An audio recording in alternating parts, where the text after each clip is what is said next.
L'autoroute en projet actuellement est orientée nord-sud et prend son origine à la Chifa. Elle s'étend vers le sud pour rejoindre l'autoroute des Hauts Plateaux.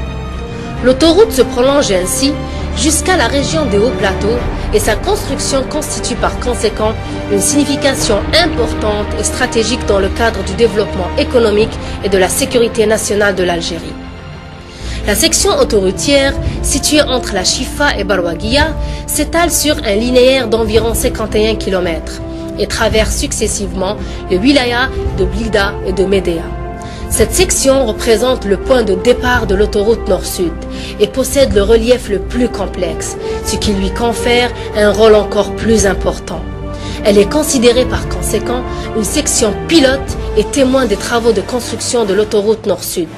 La différence altimétrique sur tout le tracé est de 1100 mètres. La longueur totale des tunnels est de 4,7 km. Celle des ponts est de 12 km, dont la hauteur maximale de la pile est de 70 mètres et le plus haut des talus est d'environ 80 mètres. En raison des conditions topographiques, le projet a été divisé en deux sections, N et S. La section N est de 14,5 km de longueur et la section S est de 36,6 km. La variante APD a été étudiée dans le but du développement de la RN1 et conformément aux critères T80 de l'ARP. Elle est caractérisée par ses paramètres géométriques, profil en travers et profil en long, relativement faibles. Tenant compte de l'aspect stratégique de ce tronçon d'autoroute et suite à la demande du maître de l'ouvrage, le projet n'est plus un dédoublement de la RN1, mais sera exécuté comme une autoroute en 2 fois 3 voies. La vitesse varie entre 90 et 110 km/h, conformément à l'ICTAL 2000. Le point de départ dans la variante d'exécution se trouve dans la wilaya de Blida. Il débute à partir de l'échangeur Chifa. Le tracé suit le côté ouest de l'oued Chifa et s'étend vers le sud.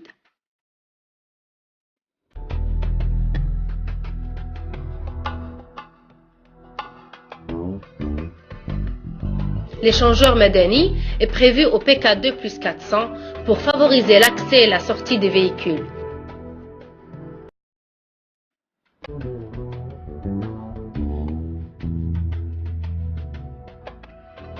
Au PK3, un changement brusque intervient dans la topographie du terrain. L'itinéraire entame le massif montagneux de Djbel Mouzaya pour s'engouffrer ensuite dans la gorge de la Chifa.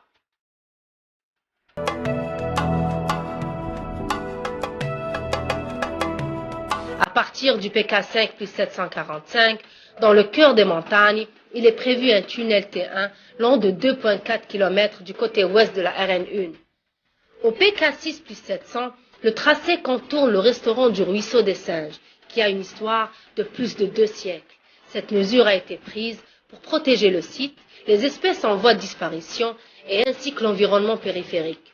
Au PK8 plus 125, à la sortie du tunnel T1, une traversée en cas d'urgence est prévue entre les deux sens de circulation de l'autoroute afin que les usagers de l'autoroute puissent rebrousser chemin.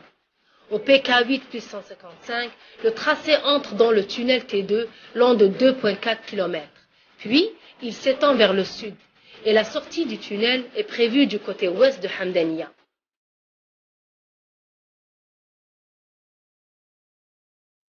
Un viaduc long de 2,6 km est prévu le long de la vallée de la Chifa pour franchir respectivement la RN1 et la ligne de chemin de fer au PK12 plus 620 et au PK13 plus 100. Au PK13 plus 420, un viaduc est prévu encore une fois pour franchir respectivement la RN1 et la ligne de chemin de fer. De plus, un échangeur est prévu pour joindre la RN1 au sud-ouest de Hamdania afin que les usagers de Hamdania puissent emprunter l'autoroute. Au PK13 plus 600, la section N se relie à la section S. Au PK16 plus 994, un grand viaduc est prévu pour franchir l'oued Athéni.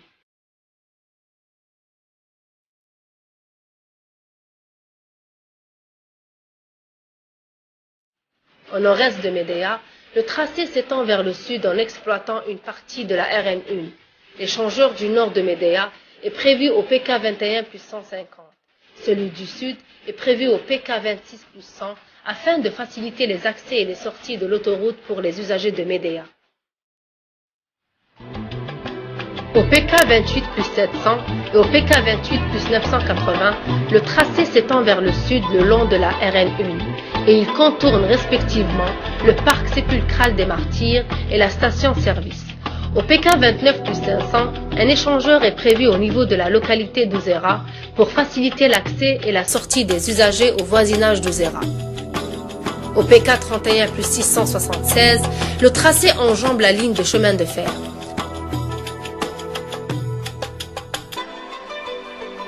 Le tracé passe à l'est de Benchikao. Pour éviter le cimetière, un pont est prévu pour franchir un ravin profond.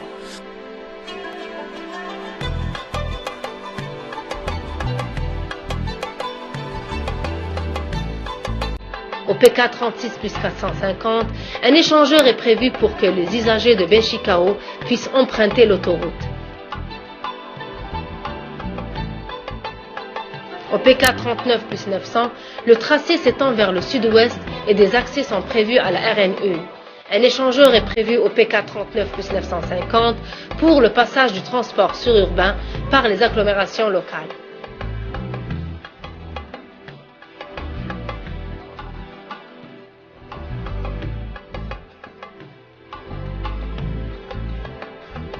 Au nord-ouest de Barwaguia, un échangeur de Barwaguia Nord est prévu au PK 44 plus 500.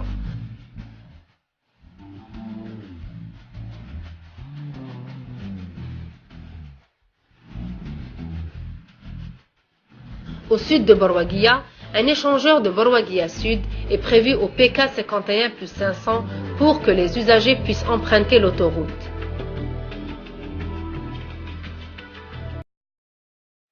Enfin, la fin du projet se trouve au sud-ouest de Barwaguia et se relie avec le début de l'autoroute bidirectionnelle à 2x3 voies de Barwaguia à Serouane.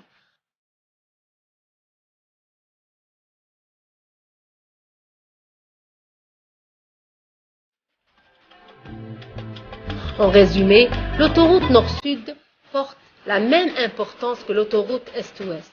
Sa construction est complexe, ce qui nécessite de grands moyens humains et matériels.